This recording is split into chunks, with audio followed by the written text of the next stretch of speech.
So this next shoulder mobility technique that we're going to do is going to be for the back of the shoulder, again, to kind of mobilize those posterior structures and free them up so that you can rotate your arm better. And a lot of those structures I'm talking about muscles, get trigger points in them and causes referral pain. So you might have pain.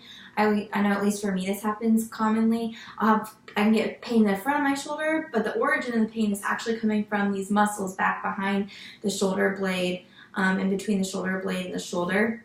So I've played around with this technique a few different ways. I find that using the lacrosse ball or tennis ball or whatever and putting that behind my back when I'm on the physio ball seems to be the most comfortable. But I've also done this technique just on the floor and putting a ball behind my shoulder blade.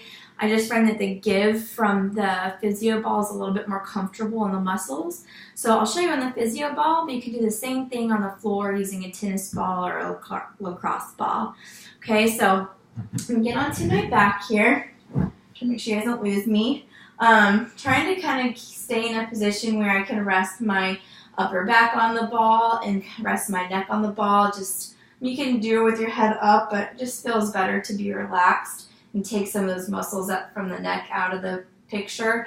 And then I'm going to find the spot, so you see the ball here. I'm trying to find that spot around my shoulder where it feels a little pinchy when I get the ball there. So right out there for me, kind of getting into these teres muscles, so on the side of the, kind of like just on the outside of the shoulder blade here. Now I feel a really good pinch there in the front of my shoulder when I have it there.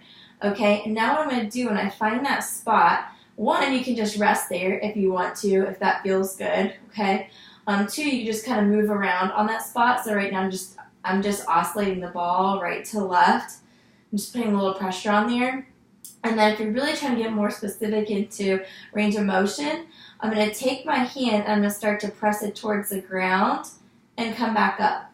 Press towards the ground and come back up.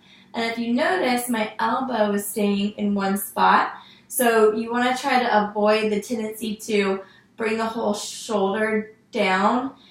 You want to just try to rotate, like pretend there's a rod coming straight through your arm and you're rotating right along that rod, okay? That's going to be pure rotational range of motion in your shoulder, so that's what we're trying to improve.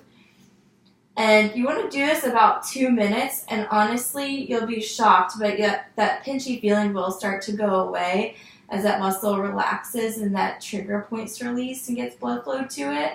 So do about 2 minutes on each side, and then just kind of retest that motion and see if you notice a big difference.